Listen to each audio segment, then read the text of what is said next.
ಆಕಾಶವಾಣಿ ಮೈಸೂರು.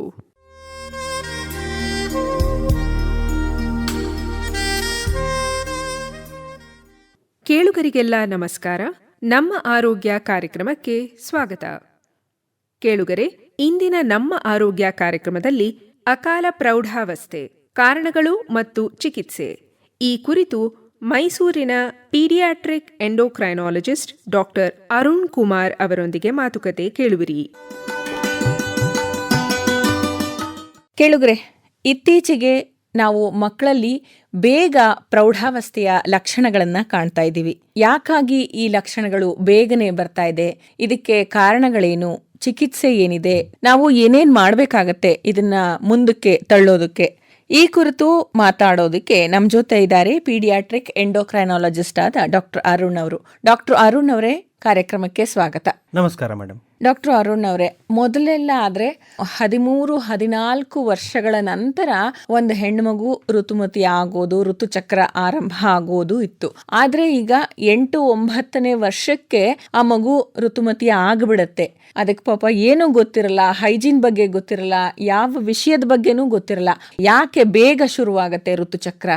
ನಮ್ಮ ಮಕ್ಕಳಲ್ಲಿ ಇವಾಗಿರುವಂತ ಡೇಟಾ ಪ್ರಕಾರ ನಾರ್ಮಲ್ ಪ್ಯೂಬರ್ಟಿ ಅಂದ್ರೆ ಯೌವನಾವಸ್ಥೆ ಶುರು ಆಗುವಂತ ವಯಸ್ಸೇನಿದೆ, ಹೆಣ್ಣು ಮಕ್ಕಳಲ್ಲಿ ಅದು 8 ವರ್ಷದಿಂದ 12 ವರ್ಷ ಅಂತ ಹೇಳ್ತೀವಿ. ಅದೇ ಗಂಡು ಮಕ್ಕಳಲ್ಲಿ 9-14 ವರ್ಷ ಅಂತ ಹೇಳ್ತೀವಿ. ಸೊ ಯಾವಾಗ ಮಗು ಹುಟ್ಟುತ್ತೆ ಆವಾಗಿನಿಂದಲೇ ಈ ಹಾರ್ಮೋನ್ಗಳ ಬದಲಾವಣೆ ಸ್ವಲ್ಪ ಶುರುವಾಗಿರುತ್ತೆ. ಆದ್ರೆ ಮಗುವಿನ ದೈಹಿಕ ಬೆಳವಣಿಗೆ ಪೂರ್ತಿ ಆಗೋವರೆಗೆ, ಅಂದ್ರೆ ಮಗು 8-9 ವರ್ಷ ರೀಚ್ ಆಗೋವರೆಗೂ ಕೂಡ ಈ ಹಾರ್ಮೋನ್ಗಳು ಏನಿರುತ್ತೆ ಶರೀರದಲ್ಲಿ ಅದನ್ನ ಹೋಲ್ಡ್ ಮಾಡಿ ಇಡಲಾಗತ್ತೆ, ಅದಕ್ಕೆ ತಡೆ ಹಿಡಿಯಲಾಗುತ್ತೆ.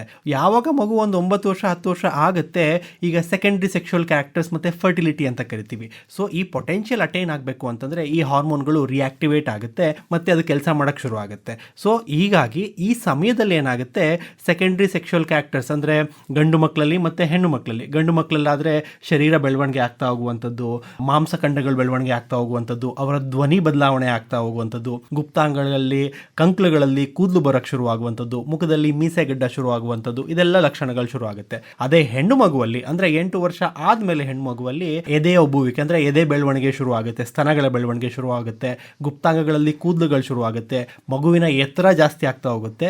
ಇದೆಲ್ಲ ಶುರುವಾಗಿ ಒಂದು 2-2.5 ವರ್ಷದಲ್ಲಿ ಮಗುವಿಗೆ ಮೊದಲ ಋತುಚಕ್ರ ಶುರು ಆಗುತ್ತೆ. ಅದನ್ನ ನಾವು ಮೆನಾರ್ಕೆ ಆಗಿದ್ದು ಅಥವಾ ಮೈ ನೆರೆದಿದ್ದು ಮಗು ಅಂತ ಕರಿತೀವಿ. ಸೊ ಹಾಗಾಗಿ ಈ ಎಲ್ಲ ಪ್ರೋಸೆಸ್ಸು ಒಂದು ಸ್ಪೆಸಿಫಿಕ್ ಟೈಮ್ ಪೀರಿಯಡ್, ಅದರಲ್ಲೂ ಹೆಣ್ಣು ಮಕ್ಕಳಲ್ಲಿ 8-12 ವರ್ಷದಲ್ಲಾಗುತ್ತೆ. ಮತ್ತು ಈ ಭಾರತೀಯ ಕಾಲಮಾನದಲ್ಲಿ ಇವಾಗ ಪ್ರೆಸೆಂಟ್ ಸಿನಾರಿಯೋದಲ್ಲಿ ಒಂದು ಆವ್ರೇಜ್ ಏಜ್ ಏನಂತಂದರೆ 10-11 ವರ್ಷ. ಈ ವಯಸ್ಸಿನಲ್ಲಿ ಮಕ್ಕಳು ಮೈನೆರೆಯೋದು ಕಾಮನ್ ಆಗಿದೆ. ಅದೇ ಯಾಕೆ ಇದು 10-11 ವರ್ಷದ ಒಳಗೆ? ಯಾಕೆಂದ್ರೆ ಒಂದು 15-20 ವರ್ಷಗಳ ಹಿಂದೆ ಎಲ್ಲ 13-14 ವರ್ಷಗಳ ನಂತರ ಅವರಿಗೆ ಋತುಚಕ್ರ ಆರಂಭ ಆಗ್ತಿತ್ತು, ಋತುಮತಿ ಆಗ್ತಿದ್ರು. ಕಾಲ ಹೋದಂತೆ ಈಗ ಮಕ್ಕಳು ಕೂಡ ತುಂಬಾ ಫಾಸ್ಟ್ ಆಗಿದೆ. ನಾವು ಮುಂಚೆ ಓದ್ತಿದ್ವಿ, ಒಂದ್ ಮಗು ಕೂತ್ಕೋಬೇಕು ಅಂತಂದ್ರೆ ಈ ವಯಸ್ಸಲ್ಲಿ ಕೂರುತ್ತೆ, ನಿಲ್ಬೇಕು ಅಂದ್ರೆ ಈ ವಯಸ್ಸಲ್ಲಿ ನಿಲ್ಲುತ್ತೆ, ನಡೆಯೋದು ಮಾತಾಡೋದು. ಇವಾಗಿನ ಮಕ್ಕಳೆಲ್ಲ ಸ್ವಲ್ಪ ಫಾಸ್ಟ್ ಆಗಿ ಮಾಡ್ತಾರೆ. ಸೊ ಎಲ್ಲ ಮೈಲ್ ಸ್ಟೋನ್ಸ್ ಫಾಸ್ಟ್ ಆದಂಗೆ ಇವಾಗಿನ ಈಗ ಟೈಮ್ ವಿತ್ ಎವಲ್ಯೂಷನ್ ಅನ್ನೋ ತರ ಹೋಗ್ತಾ ಹೋಗ್ತಾ ಈ ಎಲ್ಲ ಪ್ರಕ್ರಿಯೆಗಳು ಕೂಡ ಸ್ವಲ್ಪ ಬೇಗ ಆಗಲಿಕ್ಕೆ ಶುರು ಆಗಿದೆ. ಸೊ 10-11 ವರ್ಷ ನಾರ್ಮಲ್ ಏಜ್ ಗ್ರೂಪ್ ಅಂತ ತಗೋತೀವಿ.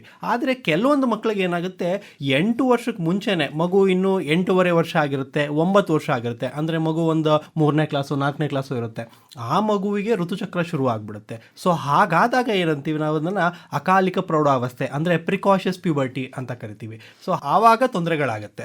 ಸೊ ಈ ಅಕಾಲಿಕ ಪ್ರೌಢಾವಸ್ಥೆಗೆ ನೀವು ಕೇಳಿದಾಗೆ ಕಾರಣಗಳೇನು ಅಂತ ಹುಡುಕ್ತಾ ಹೋದ್ರೆ, ಈಗ ಒಂದು ಮಗು 8 ವರ್ಷಕ್ಕೋ 8.5 ವರ್ಷಕ್ಕೋ ಆ ಮಗುವಿಗೆ ಋತುಚಕ್ರ ಶುರು ಆಯ್ತು, ಅದರಲ್ಲೂ ಹೆಣ್ಣು ಮಗುವಿಗೆ ಅಂತಂದ್ರೆ ಒಂದು ಸ್ಪೆಕ್ಟ್ರಮ್ ಅಲ್ಲಿ ಏನ್ ಬರುತ್ತೆ ಅಂತಂದ್ರೆ, ಕೆಲವೊಂದು ಮಕ್ಕಳಿಗೆ ಬ್ರೈನ್ ಟ್ಯೂಮರ್ಸ್ ಇರುತ್ತೆ, ಬ್ರೈನ್ ಅಲ್ಲಿ ಏನೋ ಲೀಜನ್ ಇರುತ್ತೆ, ಗೆಡ್ಡೆಗಳಿರುತ್ತೆ, ಆ ತರ ಮಕ್ಕಳು ಈ ತರ ಪ್ರೆಸೆಂಟ್ ಆಗೋದು ಇರುತ್ತೆ. ಆದ್ರೆ ಬಹುತೇಕ ಮಕ್ಕಳು ಅಂದ್ರೆ 80-90% ಮಕ್ಕಳಲ್ಲಿ ನಮ್ಗೆ ಕಾರಣ ಏನು ಅಂತಾನೆ ಗೊತ್ತಿರಲ್ಲ, ಅದನ್ನ ಇಡಿಯೋಪತಿಕ್ ಅಂತ ಕರಿತೀವಿ. ಸೊ ಮುಂಚೆ ಈ ಇಡಿಯೋಪತಿಕ್ ಅನ್ನುವಂತ ಎಂಟಿಟಿ ಏನಿತ್ತು ತುಂಬಾ ಕಮ್ಮಿ ಇತ್ತು. ಮುಂಚೆ ಯಾರನ್ನು ನಾವು ನೋಡ್ತಿರ್ಲಿಲ್ಲ, ತುಂಬಾ ಕಮ್ಮಿ ಇತ್ತು. ಅಯ್ಯೋ ಸರ್ ತುಂಬಾ ಬೇಗ ಋತುಮತಿ ಆಯ್ತು ಅಂತಂದ್ರೆ ಬೇರೆ ಏನೋ ತೊಂದರೆ ಇರ್ಬೋದು ಅಂತ ನಾವು ಹುಡುಕಾಡ್ತಿದ್ವಿ. ಆದ್ರೆ ಇತ್ತೀಚಿನ ದಿನಗಳಲ್ಲಿ ಬೇಗ ಋತುಮತಿ ಆದ್ಲು ಅಂತಂದ್ರೆ ಅದು ಬಹಳ ಕಾಮನ್ ಆಗ್ಬಿಟ್ಟಿದೆ.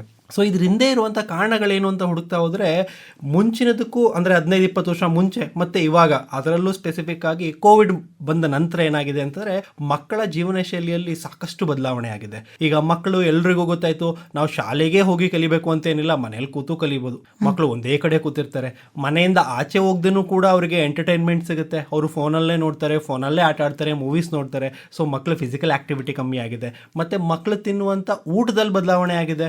ಜಂಕ್ ಫುಡ್ಸ್ ಇರುತ್ತೆ, ಪ್ರೋಸೆಸ್ ಫುಡ್ಸ್ ಇರುತ್ತೆ, ಸೊ ಅದನ್ನೆಲ್ಲ ತಿಂತಾ ಇದ್ದಾರೆ. ಸೊ ಹಾಗಾಗಿ ಅದೇನಾಗುತ್ತೆ, ಶರೀರದಲ್ಲಿ ಹೋಗಿ ಮಕ್ಕಳದು ಒಂದು ಹಾರ್ಮೋನ್ ವ್ಯವಸ್ಥೆ ಏನಿರುತ್ತೆ ಅದು ಬಿಗಡಾಯಿಸುತ್ತೆ. ಜೊತೆಗೆ ಮಕ್ಕಳಲ್ಲಿ ಫ್ಯಾಟ್ ಜಾಸ್ತಿ ಆಗ್ತಾ ಹೋಗುತ್ತೆ, ಒಬೇಸಿಟಿ ಅಂದರೆ ಸ್ಥೂಲಕಾಯ ಶುರು ಆಗ್ತಾ ಹೋಗುತ್ತೆ. ಸೊ ಇದೆಲ್ಲದರಿಂದ ಏನಾಗುತ್ತೆ, ಮಕ್ಕಳಲ್ಲಿ ಪ್ರಿಕಾಷಸ್ ಪ್ಯೂಬರ್ಟಿ ಅಂದರೆ ಅಕಾಲಿಕ ಪ್ರೌಢಾವಸ್ಥೆ ಜಾಸ್ತಿ ಆಗ್ತಾ ಹೋಗುತ್ತೆ. ಮತ್ತು ಇನ್ನೊಂದು ಇತ್ತೀಚಿನ ದಿನಗಳಲ್ಲಿ ಬರುತ್ತಿರುವಂಥ ವಿಚಾರ ಏನಂತಂದರೆ, ನಮ್ಮ ಜೀವನ ಶೈಲಿಯಲ್ಲಿ ಪ್ಲಾಸ್ಟಿಕ್ ಏನಾಗಿದೆ ಅದೊಂದು ಅವಿಭಾಜ್ಯ ಅಂಗ ಆಗ್ಬಿಟ್ಟಿದೆ. ನಾವು ಮುಂಚೆ ನೋಡಿದ್ರೆ ನೀರನ್ನ ತುಂಬಿಸಿಡಕ್ಕಾಗ್ಬೋದು, ಊಟ ತುಂಬಿಸಿಡಕ್ಕಾಗ್ಬೋದು, ಊಟ ತಗೊಂಡು ಹೋಗಕ್ಕಾಗ್ಬೋದು, ಎಲ್ಲದಕ್ಕೂ ತಾಮ್ರದ ಇರ್ತಿತ್ತು ಅಥವಾ ಸ್ಟೀಲ್ ಇರ್ತಿತ್ತು.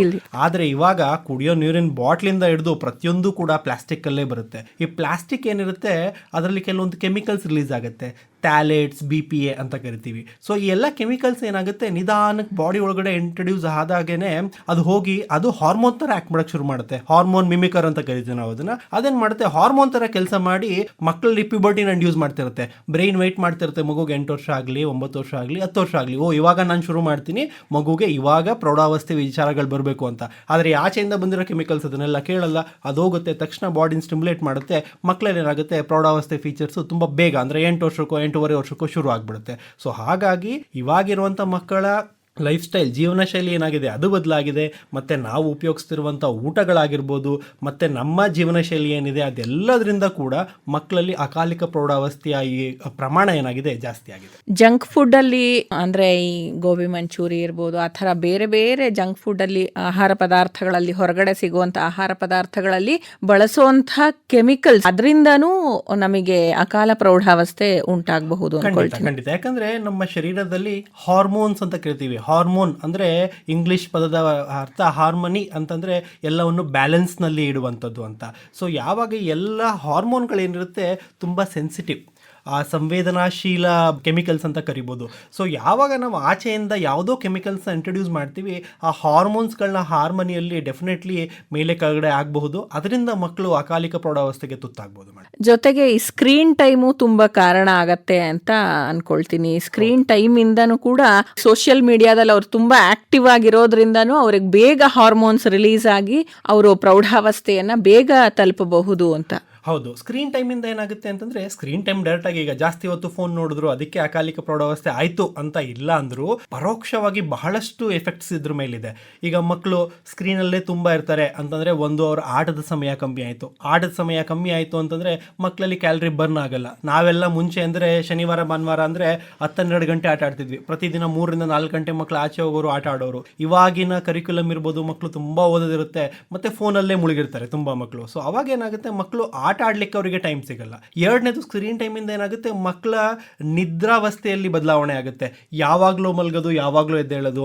ಈಗ ನಾವು ಯಾವಾಗಲೂ ಹಾರ್ಮೋನ್ ಟೆಸ್ಟ್ಗಳನ್ನ ಮಾಡಿಸ್ಬೇಕು ಅಂತಂದರೆ ಮೋಸ್ಟ್ ಆಫ್ ದ ಟೈಮ್ಸ್ ಯಾವಾಗಲೂ ಬೆಳಿಗ್ಗೆ ಹೊತ್ತು 8-9 ಗಂಟೆ ಮಧ್ಯೆ ಮಾಡಿಸಪ್ಪ ಅಂತ ಹೇಳ್ತೀವಿ. ಯಾಕಂದರೆ ಎಲ್ಲ ಹಾರ್ಮೋನ್ಗಳು ಚೆನ್ನಾಗಿ ರಿಲೀಸ್ ಆಗುವಂಥದ್ದು ನಾವು ಮಲಗಿದ್ದಾಗ, ಅದರಲ್ಲೂ ಬೆಳಗಿನ ಜಾವದಲ್ಲಿ. ಸೊ ಹಾಗಾಗಿ ನಮ್ಮ ಸ್ಲೀಪ್ ವೇಕ್ ಸೈಕಲ್ ಏನಿದೆ ಅದು ಡಿಸ್ಟರ್ಬ್ ಆಗಬಾರ್ದು ಯಾವಾಗಲೂ. ಅದು ಡಿಸ್ಟರ್ಬ್ ಆಯಿತು ಅಂತಂದರೆ ಡೆಫಿನೆಟ್ಲಿ ಅದು ಇಂಡೈರೆಕ್ಟ್ ಆಗಿ ಮಕ್ಕಳ ಪ್ಯೂಬರ್ಟಿ ಚೇಂಜಸ್ ಮೇಲೂ ಕೂಡ ಅಫೆಕ್ಟ್ ಮಾಡಬಹುದು.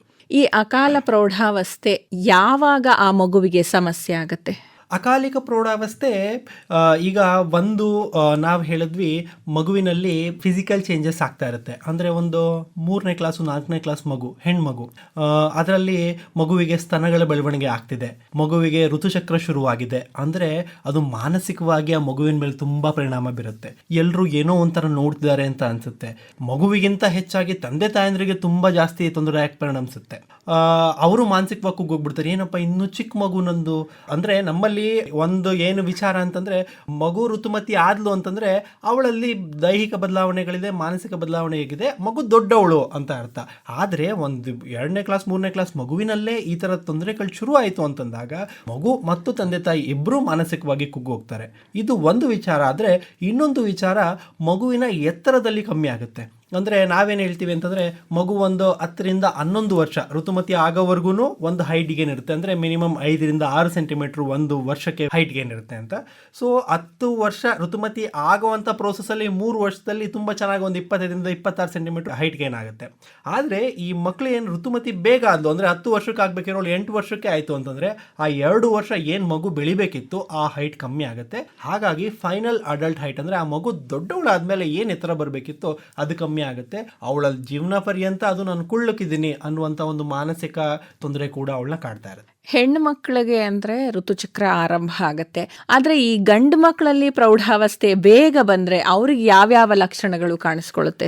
ಗಂಡು ಮಕ್ಕಳಲ್ಲಿ ಅವರ ವಾಯ್ಸಲ್ಲಿ ಗಡಸುತನ, ಅಂದರೆ ಶಬ್ದ ಸ್ವಲ್ಪ ಕರ್ಕಶ ಆಗ್ತಾ ಹೋಗುತ್ತೆ, ಶರೀರದಲ್ಲಿ ಬೆಳವಣಿಗೆ ಆಗುತ್ತೆ. ಅದಕ್ಕಿಂತ ಹೆಚ್ಚಾಗಿ ಮಕ್ಕಳ ಗುಪ್ತಾಂಗಗಳಲ್ಲಿ ಬೆಳವಣಿಗೆ ಆಗುತ್ತೆ ಮತ್ತು ಕೂದಲುಗಳು ಬೆಳೆಯೋಕ್ಕೆ ಶುರು ಆಗುತ್ತೆ. ನಮ್ಮಲ್ಲಿ ತಂದೆ ತಾಯಿದ್ರು ಕರ್ಕೊಂಬರೋದು ಯಾವಾಗಲೂ ಇದೇ ಕಾರಣಕ್ಕೆ, ಸರ್ ಮಗುವಿನಲ್ಲಿ ಗುಪ್ತಾಂಗಗಳಲ್ಲಿ ಕೂದಲು ಬರ್ತಾ ಇದೆ, ಅದರದ್ದು ಸೈಜ್ ಇನ್ಕ್ರೀಸ್ ಆಗ್ತಾ ಹೋಗ್ತಾ ಇದೆ, ರಿಷಣಗಳು ದೊಡ್ಡದಾಗ್ತಾ ಹೋಗ್ತಾ ಇದೆ ಅಂತ. ಸೊ ಈ ಥರ ಲಕ್ಷಣಗಳು ಏನಾದರೂ ಬಂತು, ಅದರಲ್ಲೂ ಗಂಡು ಮಕ್ಕಳಲ್ಲಿ ಅಕಾಲಿಕ ಪ್ರೌಢಾವಸ್ಥೆ ಬಂತು ಅಂತಂದರೆ ಯಾವಾಗಲೂ ಕೂಡ ನಾವು ಏನಾದರೂ ತೊಂದರೆ ಇದೆ ಅನ್ನೋದನ್ನು ಹುಡುಕ್ಲೇಬೇಕಾಗತ್ತೆ. ಸೊ ಹೆಚ್ಚಿನ ಮಕ್ಕಳು, ಗಂಡು ಮಕ್ಕಳು ಯಾರು ಅಕಾಲಿಕ ಪ್ರೌಢಾವಸ್ಥೆ ಜೊತೆ ಬರ್ತಾರೆ ಅವರಲ್ಲಿ ಒಂದಿಲ್ಲ ಒಂದು ತೊಂದರೆ, ಅಂದರೆ ಬ್ರೈನಲ್ಲಿ ಏನೋ ಗೆಡ್ಡೆನೋ ಮತ್ತೆ ಇನ್ನೊಂದು ತೊಂದರೆನೋ ಯಾವಾಗಲೂ ಕಂಡು ಬಂದೇ ಬರುತ್ತೆ. ಏನಾದರೂ ಚಿಕಿತ್ಸೆ ಇದೆಯಾ ಈ ಅಕಾಲ ಪ್ರೌಢಾವಸ್ಥೆಯನ್ನು 10-11 ಅಂತ ನೀವು ಇವಾಗ ಏನು ಒಂದು ಗಡುವು ಹೇಳಿದ್ರಿ, ಅಲ್ಲಿಗೆ ತಳ್ಳೋದಕ್ಕೆ ನಾವು ಏನು ಮಾಡಬಹುದು? ಚಿಕಿತ್ಸೆ ಇದೆಯಾ? ವೈದ್ಯರಾಗಿ ನೀವು ಚಿಕಿತ್ಸೆ ಮಾಡಬೇಕಾದ್ದು, ಹಾಗೆ ಪೋಷಕರಾಗಿ ನಾವುಗಳು ಏನು ಮಾಡಬೇಕಾಗತ್ತೆ? ಒಂದು ನಮ್ಮ ವೈದ್ಯಕೀಯ ಇದರಲ್ಲಿ ಬಂದಾಗ ನಾವು ಮಕ್ಕಳನ್ನ ನೋಡ್ತೀವಿ ಏನು ತೊಂದರೆ ಇದೆ ಅಂತ. ನಾನು ಹೇಳ್ದಂಗೆ ಕೆಲವೊಂದು ಮಕ್ಕಳಿಗೆ ಬ್ರೈನಲ್ಲಿ ಗೆಡ್ಡೆನೋ ಅಥವಾ ಬೇರೆ ಇನ್ನೊಂದು ತೊಂದರೆನೋ, ಪ್ರೆಷರ್ಸ್ ಜಾಸ್ತಿ ಇರೋದು ಅಂತ ಇತ್ತು ಅಂತಂದರೆ ಅದಕ್ಕೆ ತಕ್ಕನಾದಂಥ ನಾವು ಟ್ರೀಟ್ಮೆಂಟನ್ನು ಕೊಡಬೇಕಾಗತ್ತೆ. ಕೆಲವೊಂದು ಮಕ್ಕಳು ಈಗ ಇಡಿಯೋಪತಿಕ್ ಅಂತ ಹೇಳಿದ್ವಿ, ಕಾರಣ ಏನು ಅಂತ ಗೊತ್ತಿರಲ್ಲ, ಏನೋ ಕಾರಣಕ್ಕೆ ಮಗುವಿಗೆ ಬೇಗ ಋತುಚಕ್ರ ಶುರು ಆಗಿರುತ್ತೆ. ನಾವು ಕಾರಣಗಳನ್ನೆಲ್ಲ ಹುಡುಕಿದಾಗ ಏನೂ ಸಿಗೋದಿಲ್ಲ ನಮಗೆ. ಆ ಮಕ್ಕಳಲ್ಲಿ ನಾವೇನು ಮಾಡ್ಬೋದು ಅಂದರೆ ಕೆಲವೊಂದು ಇಂಜೆಕ್ಷನ್ಸ್ ಬರುತ್ತೆ. ಈಗ ಮಗುಗೆ 8.5 ವರ್ಷಕ್ಕೆ ಇದೆಲ್ಲ ಶುರು ಆಗಿರುತ್ತೆ, ಅಕಾಲಿಕ ಪ್ರೌಢಾವಸ್ಥೆ ಲಕ್ಷಣಗಳೆಲ್ಲ ಬರ್ತಾ ಇರುತ್ತೆ. ಆ ಮಕ್ಕಳಿಗೆ ನಾವು ಪ್ರತಿ 3 ತಿಂಗಳಿಗೊಮ್ಮೆ ಒಂದು ಇಂಜೆಕ್ಷನ್ ಬರುತ್ತೆ. ಆ ಇಂಜೆಕ್ಷನ್ ಕೊಟ್ಟು 11ರಿಂದ 12 ವರ್ಷದವರೆಗೂ ಕೂಡ ಈ ಪ್ರೌಢಾವಸ್ಥೆಯನ್ನು ಮುಂದೂಡ್ಬೋದು. ಯಾವಾಗ ಮಗು 11-12 ವರ್ಷ ರೀಚ್ ಆಗ್ತಾಳೆ ಆ ಇಂಜೆಕ್ಷನ್ಸ್ನ ನಾವು ಸ್ಟಾಪ್ ಮಾಡಿ ವಿತಿನ್ ಒಂದು 6 ತಿಂಗಳಿಂದ ವರ್ಷದ ಒಳಗಡೆ ಮಗುವಿಗೆ ಮತ್ತೆ ಋತುಚಕ್ರ ವಾಪಸ್ ಬರುತ್ತೆ.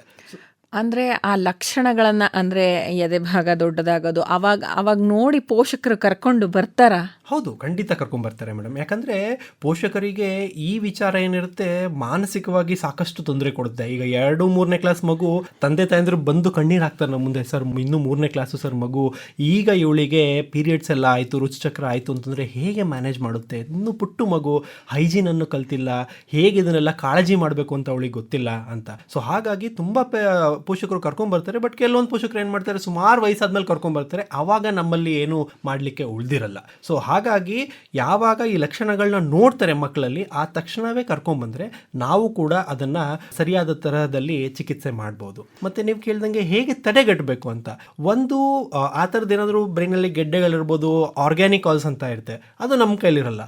ಆದರೆ ಈ ಇಡಿಯೋಪತಿಕಲಿ ನಾವಾಗಲೇ ಮಾತಾಡ್ದಂಗೆ ಎಷ್ಟೊಂದು ನಮ್ಮ ಜೀವನ ಶೈಲಿಯಲ್ಲಿ ಬದಲಾವಣೆಗಳು, ಈಗ ಮಕ್ಕಳು ತಿನ್ನುವಂಥ ಊಟದಲ್ಲಿ ಬದಲಾವಣೆ ಮಾಡಬೇಕು. ತುಂಬ ಜಾಸ್ತಿ ಕಾರ್ಬೋಹೈಡ್ರೇಟ್ ತಿಂತೀವಿ ನಾವು, ತುಂಬ ಜಾಸ್ತಿ ಜಂಕ್ ಫುಡ್ಸು, ಪ್ರೋಸೆಸ್ ಫುಡ್ಸ್ ಎಲ್ಲ ತಿಂತೀವಿ. ಸೊ ಅದರ ಪ್ರಮಾಣವನ್ನು ಕಮ್ಮಿ ಮಾಡ್ತಾ ಹೋಗಬೇಕು. ಯಾವ ಊಟದಲ್ಲಿ ಕೆಮಿಕಲ್ಸ್ ಜಾಸ್ತಿ ಮಿಕ್ಸ್ ಇರುತ್ತೆ ಆ ಥರದ ಊಟಗಳನ್ನ ಸ್ವಲ್ಪ ಕಮ್ಮಿ ಮಾಡ್ತಾ ಹೋಗಬೇಕು. ಆದಷ್ಟು ಮನೆಯ ಊಟನ ಮಕ್ಕಳಿಗೆ ಪ್ರಿಫರ್ ಮಾಡ್ತಾ ಹೋಗಬೇಕು. ಸಮತೋಲನ ಆಹಾರ ಅಂತ ಕರಿತೀವಿ, ಅಂದರೆ ಊಟದಲ್ಲಿ ಇಷ್ಟೇ ಕಾರ್ಬೋಹೈಡ್ರೇಟ್ ಇರಬೇಕು, ಇಷ್ಟೇ ಪ್ರೋಟೀನ್ ಇರಬೇಕು, ಇಷ್ಟೇ ಫ್ಯಾಟ್ ಇರಬೇಕು. ಸೊ ಸಮತೋಲನ ಆಹಾರ ಮನೆಯವರು ಎಲ್ರಿಗೂ ಕೂಡ ಕೊಡಬೇಕು. ಜೊತೆಗೆ ಮಕ್ಕಳಲ್ಲಿ ಫಿಸಿಕಲ್ ಆ್ಯಕ್ಟಿವಿಟಿ, ಮಕ್ಕಳು ಕನಿಷ್ಠ ಪಕ್ಷ ಒಂದು ದಿನಕ್ಕೆ 1 ಗಂಟೆ ಆದರೂ ಆಚೆ ಹೋಗ್ಬಿಟ್ಟು ಆಟ ಆಡಬೇಕು. ಮತ್ತು ನಮ್ಮಲ್ಲಿ ಏನು ಪ್ಲಾಸ್ಟಿಕ್ ಕಂಟೈನರ್ಸ್ ಪ್ರತಿಯೊಂದಕ್ಕೂ ನಾವು ಉಪಯೋಗಿಸ್ತೀವಿ ಅದನ್ನು ಸ್ವಲ್ಪ ಕಮ್ಮಿ ಮಾಡಿ ಲೋಹದ ವಸ್ತುಗಳು, ಅಂದರೆ ಲೋಹದ ಪಾತ್ರೆಗಳು, ಸ್ಟೀಲ್ ಆಗಬಹುದು, ಅಲ್ಯೂಮಿನಿಯಂ ಆಗ್ಬೋದು, ಆ ಥರದನ್ನು ನಾವು ಯೂಸ್ ಮಾಡಬಹುದು. ಧನ್ಯವಾದಗಳು ಡಾಕ್ಟರ್ ಅರುಣ್ ಅವರೇ. ಇದುವರೆಗೂ ಮಕ್ಕಳಲ್ಲಿ ಅಕಾಲ ಪ್ರೌಢಾವಸ್ಥೆ ಯಾಕೆ ಉಂಟಾಗುತ್ತೆ, ಕಾರಣಗಳೇನು, ಅದನ್ನು ನಾವು ತಡೆಗಟ್ಟೋದು ಹೇಗೆ, ಇದ್ರ ಬಗ್ಗೆ ಎಲ್ಲ ನಮಗೆ ವಿವರವಾಗಿ ತಿಳಿಸಿಕೊಟ್ಟಿದ್ದೀರಾ. ಇದಕ್ಕಾಗಿ ನಿಮಗೆ ನಿಲಯದ ಪರವಾಗಿ ಹಾಗೂ ಕೇಳುಗರ ಪರವಾಗಿ ಧನ್ಯವಾದಗಳು. ನಮಸ್ಕಾರ. ಧನ್ಯವಾದಗಳು.